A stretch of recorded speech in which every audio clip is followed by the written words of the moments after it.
Hello folks, welcome to Talk in Town. Challenging star Darshan, Daali Dhananjay, Abhishek, Ambareesh, ನಿರ್ಮಾಪಕ ರಾಕ್ಲೈನ್ ವೆಂಕಟೇಶ್, ಇನ್ನೂ ಉಳ್ದಂಗೆ ಸಿಕ್ಕಾಪಟ್ಟೆ ಜನ ಸ್ಯಾಂಡ್ಲ್ವುಡ್ನ ದಂಡು ಸೆಲೆಬ್ರಿಟಿಗಳು ಜನರಿಗೆ ನೋಡೋದಕ್ಕೆ ಒಟ್ಟೊಟ್ಟಿಗೆ ಗೊಂಚಲಾಗಿ ಸಿಕ್ಬಿಟ್ಟಿದ್ರು. ಯಾವುದೋ ಈವೆಂಟ್ ಅಲ್ಲ, ಯಾವುದೋ ಸಿನಿಮಾ ಪ್ರೀಮಿಯರ್ ಶೋ ಅಲ್ಲ, ಅಂದರೆ ಅಲ್ಲ, ಸುಬ್ರಹ್ಮಣ್ಯ ನಗರ ಪೊಲೀಸ್ ಸ್ಟೇಷನ್ನಲ್ಲಿ. ಹೌದು, ಇವರೆಲ್ಲರನ್ನೂ ವಿಚಾರಣೆಗೆ ಹಾಜರಾಗಬೇಕು ಅಂತ ಪೊಲೀಸರು ಕರೆಸ್ಕೊಂಡಿದ್ರು. ಆ ಕಾರಣಕ್ಕೆ ಎಲ್ಲರೂ ವಿಚಾರಣೆಗೆ ಹಾಜರಾಗೋದಕ್ಕೆ ಅಂತ ಬಂದಿದ್ರು. ಯಾವ ಕೇಸಪ್ಪ? ಇದೇ ಜನವರಿ 3ನೇ ತಾರೀಕು ಜೆಟ್ಲ್ಯಾಕ್ ಪಬ್ಬಲ್ಲಿ ರಾತ್ರಿ 1 ಗಂಟೆಗೆ ಮುಗಿಬೇಕಾಗಿದ್ದಿದ್ದು ಇವ್ರುಗಳ ಪಾರ್ಟಿ ಬೆಳಗಿನ ಜಾವ 5:45 ನಡೀತಾನೆ ಇತ್ತು. ಇದರಿಂದ ಸಾರ್ವಜನಿಕರಿಗೆ ತೊಂದರೆ ಆಯಿತು, ಮತ್ತು ನಿಯಮಗಳನ್ನು ಗಾಳಿಗೆ ತೂರ್ಲಾಯಿತು. ಸೆಲೆಬ್ರಿಟಿಗಳಿಗಾದರೆ ಒಂದು ರೂಲ್ಸು, ಜನಸಾಮಾನ್ಯರಿಗಾದರೆ ಇನ್ನೊಂದು ರೂಲ್ಸಾ ಅಂತ ಜನ ರೊಚ್ಚಿಗೆದ್ದಿದ್ದಂಗೆ ಕಮಿಷನರ್ ಪೊಲೀಸರಿಗೆ ಆದೇಶ ಕೊಟ್ಟು FIR ದಾಖಲು ಮಾಡೋ ಹಂಗೆ ಮಾಡಿದ್ರು. FIR ದಾಖಲಾದ್ಮೇಲೆ ಆ ವಿಚಾರಣೆಗೆ ಸಂಬಂಧಪಟ್ಟ ಹಾಗೆ ಇವತ್ತು ದರ್ಶನ್, ಡಾಲಿ, ಅಭಿಷೇಕ್, ರಾಕ್ಲೈನ್ ವೆಂಕಟೇಶ್ ಎಲ್ಲರೂ ಕೂಡ ಬಂದು ವಿಚಾರಣೆಗೆ ಹಾಜರಾಗಿದ್ರು. ಸೊ ವಿಚಾರಣೆಯಲ್ಲಿ ಒಂದಷ್ಟು ಕ್ವಶನ್ಗಳನ್ನು ಕೇಳಿದ್ದಾರೆ. ಮೇನ್ಲಿ ಆ ಪಬ್ನ ಓನರ್ ಮತ್ತು ಮ್ಯಾನೇಜರ್, ಇಡೀ ಮ್ಯಾನೇಜ್ಮೆಂಟ್ ಮೇಲೆ ಪ್ರಮುಖವಾಗಿ FIR ದಾಖಲಿಸಿದ್ದಾರೆ. ಇನ್ನು ಇಲ್ಲಿ ಪಾರ್ಟಿಲಿ ಇದ್ದವ್ರನ್ನೂ ಕರೆದು ಪ್ರಶ್ನೆ ಮಾಡಲೇಬೇಕಲ್ಲ, ಅದಕ್ಕೆ ಅಂತೇಳಿ ಇವರೆಲ್ಲರನ್ನೂ ಕೂಡ ಠಾಣೆಗೆ ಕರೆಸಿದ್ರು. ಅವ್ರು ಬಂದಮೇಲೆ ಯಾಕಾದರೂ ಇವ್ರನ್ನ ಠಾಣೆಗೆ ವಿಚಾರಣೆಗೆ ಕರೆಸಿದ್ವು ಅಂತ ಪೊಲೀಸರಿಗೆ ಅನಿಸ್ತೋ ಏನೋ. ಯಾಕಂದರೆ ಇವರೆಲ್ಲ ಬರ್ತಿದ್ದಾರೆ ಅಂತ ಗೊತ್ತಾಗಿ ಸುಬ್ರಹ್ಮಣ್ಯ ನಗರ ಪೊಲೀಸ್ ಸ್ಟೇಷನ್ ಮುಂಭಾಗ ದಂಡು ಜನ ಸೇರಿಬಿಟ್ಟಿದ್ರು.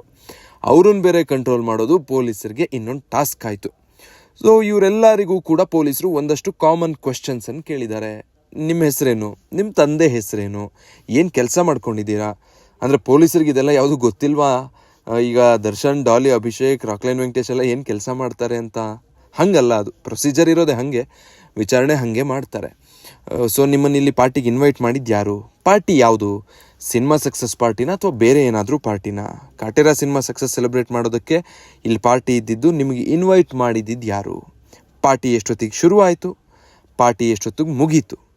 1 ಗಂಟೆಗೆಲ್ಲ ಪಾರ್ಟಿ ಮುಗಿಬೇಕು ಅನ್ನೋ ರೂಲ್ಸ್ ಇದೆ ಅನ್ನೋದು ನಿಮಗೆ ಗೊತ್ತಿರಲಿಲ್ವಾ? ಗೊತ್ತಿದ್ರೂ ನೀವು ಬೆಳಗಿನ ಜಾವದವರೆಗೂ ಪಾರ್ಟಿ ಮಾಡಿದ್ರಾ? ಕಾರ್ಗಳನ್ನು ರೋಡಲ್ಲಿ ಆ ಥರ ಅಡ್ಡಾದಿಡ್ಡಿ ನಿಲ್ಸಿದ್ದು ಯಾಕೆ? ಪಬ್ಬಲ್ಲಿ ಪಬ್ ಸಿಬ್ಬಂದಿನೇ ಇಲ್ಲ, ಸ್ಟಾಫ್ಗಳೇ ಎಲ್ಲ ಮನೆಗೆ ಹೋಗ್ಬಿಟ್ಟಿದ್ದಾರೆ. ನೀವೇ ಹೆಂಗೆ ಪಾರ್ಟಿ ಮಾಡಿದ್ರಿ? ನಿಮಗೆ ರಾತ್ರಿ ಫುಲ್ ಎಣ್ಣೆ ಸಪ್ಲೈ ಆಗ್ತಾ ಇದ್ದಿದ್ದು ಹೆಂಗೆ?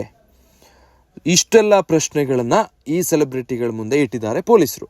ಸೊ ಇದಕ್ಕೆಲ್ಲ ಉತ್ತರ ಪಡ್ಕೊತಾರೆ. ಅದಾದಮೇಲೆ ಈ ವಿಚಾರಣೆ ಹೆಂಗೆ ಸಾಗುತ್ತೆ ನೋಡಬೇಕು. ಇತ್ತೀಚೆಗಂತೂ ಹುಲಿ ಉಗ್ರಿದೆ ದರ್ಶನ್ ಹತ್ರ ಅಂತ ಒಂದು ಕೇಸ್ ಆಯಿತು. ಅದು ನಿಜವಾದಲ್ಲ ಅನ್ನೋ ಕ್ಲಾರಿಟಿ ಕೊಟ್ಟರು. ಅದಾದಮೇಲೆ ಅವ್ರ ಮನೆ ಹತ್ರ ಪಕ್ಕದ ಖಾಲಿ ಸೈಟಲ್ಲಿ ಕಾರ್ ಪಾರ್ಕಿಂಗ್ ಮಾಡೋಕ್ಕೆ ಹೋದಾಗ ಅವ್ರು ಸಾಕಿದಂಥ ಒಂದು ನಾಯಿ ಮಹಿಳೆಯೊಬ್ಬರ ಮೇಲೆ ಅಟ್ಯಾಕ್ ಮಾಡಿ ಗಾಯಗೊಳಿಸ್ತು ಅಂತ ಒಂದು ಕೇಸ್ ಆಯಿತು. ಅದರಲ್ಲೂ ಅವರು ಸಬ್ಮಿಟ್ ಆಗಿದ್ರು. ಈಗ 3ನೇದು ಮತ್ತೆ ಬ್ಯಾಕ್ ಟು ಬ್ಯಾಕ್ ಯಾಕೋ ತಾವು ಬಿಟ್ಟರು ಕಾಂಟ್ರವರ್ಸಿಗಳು ದರ್ಶನ್ರನ್ನ ಬಿಡ್ತಾ ಇಲ್ಲ ಅಂದಂಗೆ ಇನ್ನೊಂದು ಕೇಸಲ್ಲಿ ಮತ್ತೆ ಪೊಲೀಸ್ ಠಾಣೆ ಮೆಟ್ಲೇರಿದ್ದಾರೆ. ಒಬ್ಬರೇ ಅಲ್ಲ, ಈ ಬಾರಿ ಅವ್ರು ಇಡೀ ಬೆಟಾಲಿಯನ್ ಕರ್ಕೊಂಡು ಹೋಗಿದ್ದಾರೆ. ಏನೋ ತುಂಬ ದೊಡ್ಡ ಕೇಸ್, ಇದರಲ್ಲಿ ಏನೋ ಆಗೋಗ್ಬಿಡುತ್ತೆ ಅಂತಲ್ಲ, ಬಟ್ ಮೇಲಿಂದ ಮೇಲೆ ದರ್ಶನ್ರ ವಿಚಾರವಾಗಿ ಇಂಥದ್ದು ಆಗ್ತಾ ಇರೋದಾ ಅಥವಾ ಯಾರಾದರೂ ಅದನ್ನು ಮಾಡಿಸ್ತಾ ಇರೋದಾ ಗೊತ್ತಿಲ್ಲ. ಆ ವಿಚಾರಗಳಿಗೆ ಸಂಬಂಧಪಟ್ಟ ಹಾಗೆ ಫ್ಯಾನ್ಸಲ್ಲಿ ಒಂದಷ್ಟು ಚರ್ಚೆ ನಡೀತಾ ಇದೆ. ಸೊ ಪೊಲೀಸ್ ಸ್ಟೇಷನ್ ಸಮೀಪ ಇವರೆಲ್ಲ ಬಂದಿದ್ದು ಒಂದಷ್ಟು ವಿಜುವಲ್ ಕಾಂಟೆಂಟ್ ಕೂಡ ನನಗೆ ಸಿಕ್ಕಿತ್ತು. ಅದನ್ನು ನಿಮ್ಮ ಮುಂದೆ ಪ್ರೆಸೆಂಟ್ ಮಾಡ್ಬೋದು ಅನ್ನೋ ರೀಸನ್ಗೆ ಈ ಕಾಂಟೆಂಟ್ನ ಒಂದು ವಿಡಿಯೋ ಮಾಡಿ ನಿಮ್ಮ ಮುಂದೆ ಇಡ್ತಾ ಇದ್ದೀನಿ. ಇದಕ್ಕೆ ಮುಂಚೆ ಅವತ್ತು ಏನೇನಾಯಿತು ಅಲ್ಲಿ, ಅದಕ್ಕೆ ಸಂಬಂಧಪಟ್ಟಂಥ CCTV ಫೂಟೇಜಸ್, ಏನೆಲ್ಲ ಆಕ್ಷೇಪಗಳು ಕೇಳಿಬಂದಿತ್ತು ಅನ್ನೋದನ್ನು ಮತ್ತೊಂದು ವಿಡಿಯೋದಲ್ಲಿ ಹೇಳಿದ್ದೆ. ನೀವು ಆ ವಿಡಿಯೋ ನೋಡಿಲ್ಲ ಅಂದರೆ ಆ ವಿಡಿಯೋ ಲಿಂಕ್ನ ಕಮೆಂಟ್ ಬಾಕ್ಸಲ್ಲಿ ಹಾಕಿರ್ತೀನಿ.